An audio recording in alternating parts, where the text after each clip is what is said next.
പക്കലുള്ളത്. അതാണ് കാലിക്കറ്റ് 21 ഗോൾ അടിച്ചു, 11 ഗോളുകൾ മാത്രമേ കൺസീഡ് ചെയ്തിട്ടുള്ളൂ. +10 ഗോൾ ഡിഫറൻസ്. കണ്ണൂരാണ് ഈ ഇത്തവണ സെമി ഫൈനലിൽ ക്വാളിഫൈ ചെയ്ത 4 ടീമുകളിൽ നെഗറ്റീവ് ഗോൾ ഡിഫറൻസ് ഉള്ള ഏക ടീം കണ്ണൂരാണ്. 13 ഗോൾ അടിച്ചപ്പോൾ 15 ഗോൾ കണ്ണൂർ കൺസീഡ് ചെയ്തു. The only team having the negative goal difference ഈ സെമിയിലുള്ള 4 ടീമുകളിൽ -2 ഓൺലി ഫോർ കണ്ണൂർ വാരിയേഴ്സ്. അങ്ങനെയൊക്കെ വെച്ച് നോക്കുമ്പോഴേ സ്റ്റാറ്റ്സിൽ ഏറ്റവും മികച്ച തൃശ്ശൂരാണ്. 8 ഗോളെ അടിച്ചിട്ടുള്ളൂ, 7 ഗോളെ വഴങ്ങിയിട്ടുള്ളൂ. 8 ഗോൾ മാത്രമേ അടിച്ചിട്ടുള്ളൂ. എന്നിട്ടും സെമി ഫൈനലില് സെക്കൻഡ് ആയിട്ടാണ് ഫിനിഷ് ചെയ്തത് ലീഗില്. ലീസ്റ്റ് ഗോൾ അടിച്ച ടീമാണ് ലീഗിൽ ഇത്തവണ ഏറ്റവും കുറവ് ഗോൾ അടിച്ച ടീമാണ് തൃശ്ശൂർ. 8 ഗോൾസ്. പക്ഷെ അവർ 7 ഗോളുകൾ മാത്രമേ കൺസീഡ് ചെയ്തിട്ടുള്ളൂ. അതാണ് തൃശ്ശൂരിന്റെ പ്ലസ് പോയിന്റ്. രണ്ടിലും ലിസ്റ്റാണ്. ആൻഡ് രണ്ടാം സ്ഥാനക്കാരായി ലീഗിലേക്ക് സെമി ഫൈനലിലേക്ക് ക്വാളിഫൈ ചെയ്ത തൃശ്ശൂരിന്റെ സെമി ഫൈനൽ നാളെ തൃശ്ശൂർ കോർപ്പറേഷൻ സ്റ്റേഡിയത്തിൽ ഇതേ സമയത്ത് SLKയുടെ രണ്ടാം സീസണിന്റെ രണ്ടാം സെമിയിൽ തൃശ്ശൂർ മാജിക് മലപ്പുറം FC നേരിടും. നാളെ ഇതേ സമയത്ത് live from the Thrissur corporation stadium. What a match it will be. Big match. എന്തായാലും മലബാറിൽ നിന്ന് 3 ടീമാണ്. അവിടെ തൃശ്ശൂരാണ് ഒരു ഏക ആശ്വാസം. ആ ആശ്വാസം എത്രത്തോളം അവർക്ക് ഹോം ഗ്രൗണ്ടിലെ വിജയം കണ്ടെത്താൻ സാധിക്കുമെന്ന് നമുക്ക് കണ്ടറിയണം. അത്ര എളുപ്പമല്ല മലപ്പുറം. ഇവിടെ 65ാമത്തെ മിനിറ്റിലേക്ക് കടക്കുമ്പോഴും നമ്മൾ സ്റ്റാറ്റ്സ് ഒക്കെ കുറെ പറഞ്ഞു കഴിഞ്ഞു. കാലിക്കറ്റിന്റെ കാര്യം പറഞ്ഞു, ഗോൾ അടിച്ചത് പറഞ്ഞു. 21 ഗോള് കാലിക്കറ്റ് അടിച്ചിട്ടുണ്ട്. പക്ഷേ കാലിക്കറ്റ് നിർണായകത്തില് ഇതുവരെ ഗോള് കണ്ടെത്താൻ സാധിച്ചിട്ടില്ല. സോ അങ്ങനെ വെച്ച് നോക്കുമ്പോൾ കണ്ണൂർ വാരിയേഴ്സിന് ഇന്നത്തെ മത്സരത്തില് അവര് നെഗറ്റീവ് ആണ് ഗോളിൽ ഉള്ളെങ്കിൽ പോലും ഈ ഏറ്റവും കൂടുതൽ ഗോൾ അടിച്ച ഈ ടീമിനെ പിടിച്ചു കെട്ടാൻ സാധിച്ചു ഇതുവരെ. എത്ര നേരം എന്നുള്ളതാണ് ചോദ്യം. കാരണം ഇത് നമുക്കറിയാം, ഇത് സെമി ഫൈനൽ നോക്കൌട്ട് ആണ്. ഒരു ഗോളിലാണെങ്കിലും നോക്കൌട്ട് ആണ്. അതാണ് സെമി ഫൈനൽ നോക്കൌട്ടിന്റെ പ്രത്യേകത. അതുകൊണ്ട് കളി ഇപ്പോ 66 മിനിറ്റ് പിന്നിടുകയാണ്. എത്ര നേരം ഇത് സപ്രസ് ചെയ്ത് പിടിക്കാൻ പറ്റും? ഗോൾ അടിക്കാനുള്ള അല്ലെങ്കിൽ ഗോളിന് വേണ്ടിയുള്ള ഈ അടങ്ങാത്ത ദാഹം അത് കോഴിക്കോട് കാലിക്കറ്റിനും കണ്ണൂരിനും ഉണ്ട്. അല്ലെങ്കിൽ കണ്ണൂർ പിടിച്ചു നിർത്താനുള്ള കണ്ണൂരിന്റെ ഈ ഒരു മിടുക്ക് തോര എത്ര നേരം സ്വന്തമായി ഗോൾ നേടിയില്ലെങ്കിൽ ലോങ് റേഞ്ചർ, അതൊരു 25 യാർഡ് ലോങ് റേഞ്ചർ ആണ് ആഷിഖ് ട്രൈ ചെയ്യുന്നത്. പക്ഷേ ടാർഗറ്റിലില്ല. പന്ത് ക്രോസ് ബാറിന് മുകളിലൂടെ ഉയർന്ന് പുറത്തേക്ക് പോയി പാഴാകുന്ന നിരാശാജനകമായ ഒരു കാഴ്ച കാണാം. Try from the jersey number 19 Ashiq Muhammad. Desperate try എന്ന് പറയാം. കാരണം കുറെ സമയമായി ഓൺ ടാർഗറ്റിലേക്ക് ഒരു ഷോട്ട് പോയിട്ട് ഇടതുകാലാണ്, പെർഫെക്റ്റ് ഫുട്ടാണ്, ലോങ് റേഞ്ചർ ആണ്, ഒരിക്കലും ബാലൻസ്ഡ് അല്ല. ഗോൾഡി ഒരിക്കലും ബാലൻസ്ഡ് ആയിരുന്നില്ല.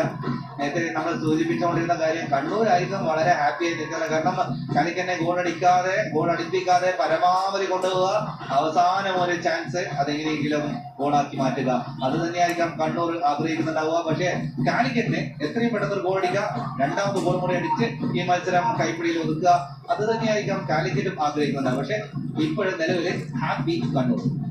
അത് തന്നെയാണ് നമ്മൾ കഴിഞ്ഞ കുറച്ചു നേരമായി ചർച്ച ചെയ്ത് വരുന്നത്. അവര് ക്രോസ് ആണ്, ലെഫ്റ്റ് എന്നുള്ള ക്രോസ്.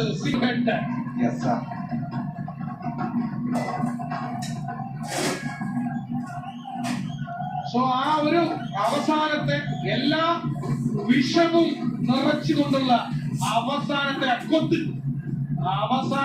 അക്കൊത്ത് ആരാണ് കൊത്തുന്നത് എന്ന് അറിയാനുള്ള കാത്തിരിപ്പിലാണ് സെമി ഫൈനൽ 1. ഈ മത്സരത്തെ കുറിച്ച് നമ്മൾ പറഞ്ഞു കഴിഞ്ഞു. Wait for the second semi-final. Thrissur magic FC നേരിടുന്ന മലപ്പുറം FCയെ നാളെ വൈകിട്ട് 7:15 മുതൽ തൃശ്ശൂർ കോർപ്പറേഷൻ സ്റ്റേഡിയത്തിൽ നിന്നും ലൈവ് സെമി-ഫൈനൽ 2 തൃശ്ശൂർ മലപ്പുറം. എന്തായാലും ഒരു സൂപ്പർ ഡൂപ്പർ വെടിക്കെട്ട് തന്നെ നമുക്ക് അവിടെ തൃശ്ശൂർ കാണാൻ സാധിക്കും. അതൊരു നല്ല ക്ലിയറൻസ് അല്ല, ഡേഞ്ചർ ക്ലിയറൻസ് ആണ്. പക്ഷെ അവിടെയാണ് ലക്കി ദാറ്റ് ഡിഫൻഡർ വന്ന് കൃത്യമായി സച്ചിൻ സുനിലാണ് തോന്നുന്നു കൃത്യമായി ഇടപെട്ടത് കൊണ്ട് ബുവാസോ വളരെ ഈസി ആയിട്ട് വന്ന് റിസീവ് ചെയ്യാൻ പോയതാണ്. അതിനിടയിൽ മറ്റൊരു മാറ്റം സബ്സ്റ്റിറ്റ്യൂഷൻ അല്ല, റിയാസിനെ എടുത്ത് ഫുൾ ബാക്ക് ആയിട്ടാണ് കാലിക്കറ്റ് FC ഇപ്പോൾ കാണുന്നത്. എടുത്ത് ഫുൾ ബാക്ക് പൊസിഷനിൽ റിയാസ് ബ്ലോക്ക് ചെയ്യുകയാണ്.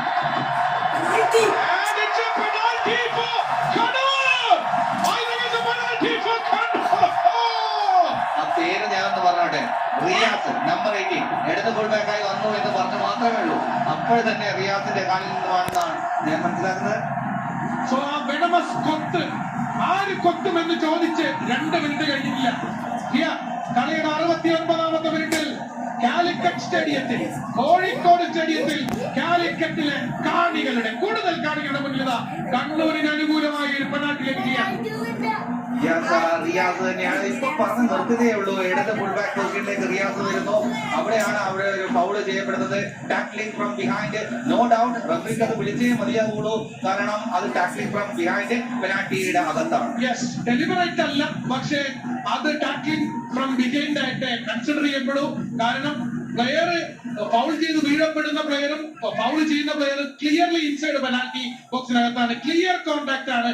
അത് മാത്രമല്ല ടാക്കിൾ ചെയ്യുന്ന പ്ലെയർ പുറകിൽ നിന്നാണ് വന്ന് ടാക്കിൾ ചെയ്യുന്നത്. So it's a penalty. Exactly, no doubt. പക്ഷേ ഇവിടെ അതിലും രസകരമായ ഒരു സംഭവം നടക്കാൻ പോകുന്നു. സിനാൻ, മുഹമ്മദ് സിനാൻ താരങ്ങൾ ഉണ്ടാകുന്നു. അതെ, അസിയർ ഗോമസ് അവിടെ നിൽക്കുന്നു. ഐ തിങ്ക് പെനാൽറ്റി നേടിയെടുത്ത അസിയർ ഗോമസിലൂടെയാണ് പെനാൽറ്റി നേടിയെടുത്തത്. അസിയർ ഗോമസ് അവിടെ നിൽക്കുന്നു. അസിയർ ഗോമസിനെ പോലും ഏൽപ്പിക്കാതെ യങ് പ്ലെയറെ അണ്ടർ 23 പ്ലെയർ സിനാൻ നൽകുന്നു അവസരം. സിനാൻ, മുഹമ്മദ് സിനാൻ, സിനാന്റെ പെനാൽറ്റി അത്ര മികച്ചതായിരുന്നില്ല. ഗോൾ കീപ്പർ ഹജ്മൽ റൈറ്റിലേക്ക് ചാടി, എന്നിട്ട് ഹജ്മലിന് അത് തടുക്കാനായില്ല എന്ന നിരാശയാണ്. സോ സിനാന്റെ പെനാൽറ്റി ഗോൾ ഇൻസൈഡിലേക്ക് പോകുന്ന വലയുടെ അകത്തേക്ക് കണ്ണൂർ ലീഡ് ചെയ്യുന്നു ഈ സെമി ഫൈനലിൽ against Calicut in semi final 1. സിനാന്റെ പെനാൽറ്റി ഗോളിലൂടെ it is Kannur Warriors 1 Calicut of സിനേൽ. It's again the golden boy. കണ്ണൂർക്കാരൻ തന്നെ 4ാമത്തെ ഗോള് ഈ ടൂർണമെന്റിലെ. ലുക്കറ്റ് റൺ, അതിനുശേഷം കൃത്യമായ ആ ഷോട്ട് എടുക്കുന്നത്. പക്ഷേ ആ ഷോട്ട് ഗ്രൗണ്ടർ ആയതുകൊണ്ട് മാത്രമാണ് അത് കയറുന്നത്. ആവശ്യത്തിനുള്ള പേസ് ഉണ്ടായിരുന്നു. ആ പേസ് ആയിരുന്നു